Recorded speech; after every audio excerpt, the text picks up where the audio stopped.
Hello, I'm in the middle of my 50-minute easy run workout. Gotta stay between 110 and 120 heart rate beats per minute. And in this video, I'm gonna give you a few tips on how I am able to stay at such a low heart rate even when it's hot. Let's go.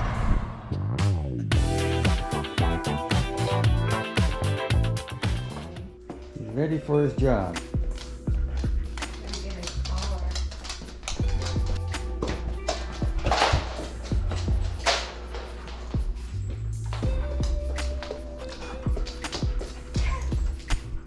Always a big production getting him out of the house. Seems like he learned the faster he gets collared up, the faster he goes out.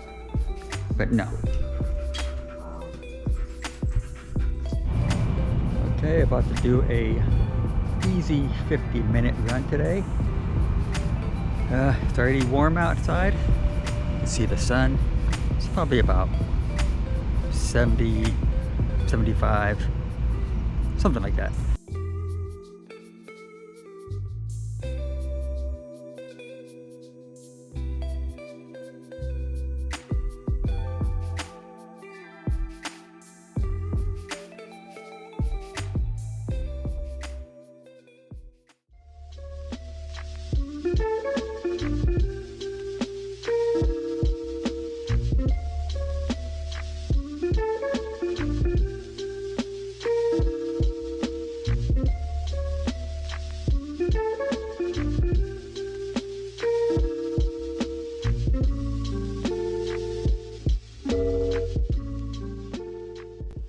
Cheers.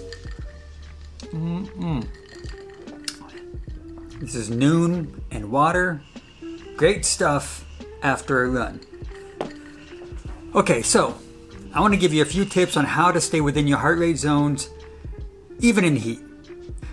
And I know it could be frustrating. It took me, gosh, probably, I think I'm just now over a month finally starting to figure it out. Because when you first start low heart rate training, you are all over the place. Just it makes you want to just not do it at all. But stick with it. Just like everything else, the more you do it, the easier it gets. And so today in my run, I was able to do 50 minutes, and I stayed within the whole within my low heart rate zone, my easy heart rate zone from 110 to 120 the entire time, and keeping the running cadence. I didn't walk once. I think it was probably in the high 70s, maybe the low 80s when I went out. And out here where I live, that's actually kind of cool. So here we go. So the first tip for you is to, of course, take it slow. Don't rush it. I mean, you're not going to go out there and act like you're doing a 5K race. You're just going to, of course, it's common sense. Go nice and slow. You're going to be at such a trot that your body's gonna be like, what's going on? It's like you could be taking the baby steps. That's how slow you're gonna be going. You're gonna see people walking by you. When you're crossing streets, cars are gonna be waiting an extra long time for you to cross the street. It's gonna be embarrassing, because if you're used to going a little faster, you're gonna be like, oh gosh, I gotta speed up. But take it slow, be patient. It all comes together. Okay, tip number 2. Don't stop the rhythm that you're in, the cadence. I know what you want to do, your first instinct is to start walking. And that's okay at some points. But if you keep the running cadence going, even if you exceed your heart rate levels, the level that you want to be at, say, so mine is 110 to 120. There'll be times I'll go into like 125, 130, and I would automatically just start walking. And at times that's okay. But I learned over time that if I keep the running cadence going, just even if I'm going so slow, I might as well walk, but I'm keeping the running rhythm, the cadence, eventually you learn how to stay within the zone and still in a running motion.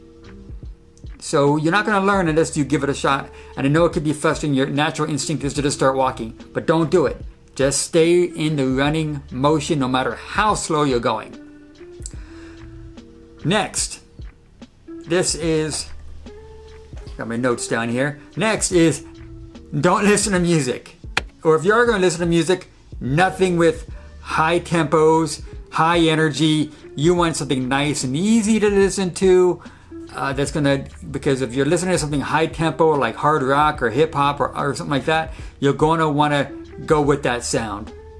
At least I am. That's what I do. So what I do is I listen to podcasts or audiobooks. Podcasts I recommend is the Ritual podcast. It's nice and long. They have great topics they talk about. I listen to a lot of YouTube education stuff. I listen to a lot of motivational stuff. Maybe some audiobooks. That's a good thing to listen to while you're going through this low heart rate training. And so the fourth one, and this is very important, and that is to not even worry about the pace. Let it go. Okay, so I'm a little more than halfway through my workout. Still in a running cadence. Very slow. I'm at about a 16-minute pace. And the heart rate is about 115, 116. So I'm staying right in the middle. And so one of the keys is to just find that rhythm and stay in it and not worry about the pace, because we're training in heart rate, not pace. So when you're going and you see those high 4-digit pace numbers, forget about it. Just focus on the heart rate. And if you could stay within that, like in the middle of your zones, that's perfect. It's going to take time. Be patient with it. Like I've said, I think I've said that a few times here today. But yeah, just take your time and it all comes together. I've been at it now in this particular training plan for, I think it's been over a month. I'm doing low heart rate with a mixture of speed work. And it's all coming together. And I'm excited to see how I do at the Long Beach Marathon, which is in October. If you don't know, I'm trying to qualify for the Boston Marathon in next March. But my tune-up race is going to be in October at the Long Beach Marathon. And that's where I'm really going to see how this heart rate training is helping me.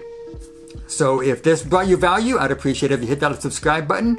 Follow my journey as I strive to qualify for Boston while trying to help you on your journey. I hope this helped. I'm Anthony, reminding you to keep running for your best life.